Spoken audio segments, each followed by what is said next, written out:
Isang bank manager ang nagtaka at nagduda sa isang lola dahil palagi ito nagwi-withdraw ng 3 milyon kada linggo. Tanong ng bank manager, "Lola, bakit po linggo-linggo kayo nagwi-withdraw ng pera? Ano ho bang trabaho nyo?" Sumagot yung lola, "Wala ho, napalanunan ko lang ito sa pustahan." Di naniniwala ang bank manager. "Ano ho bang pustahan yan? Parang di naman po kapanipaniwala." Sumagot ulit yung lola, "Sige, magpustahan tayo. 50K. Ang pusta ko ay square yung hugis ng itlog mo. Babalik ako bukas at magdadala ako ng kasama," sabi ng bank manager. "Sige, deal. Alam ko naman hindi square itlog ko eh." "Malalaman natin bukas," sagot ng matanda.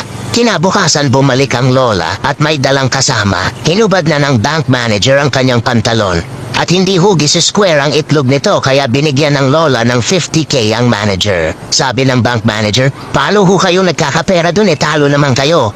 Bumulong yung lola, "May pustahan din kami nitong kasama ko. Sa halagang 500K, ipapakita mo ang itlog mo sa amin."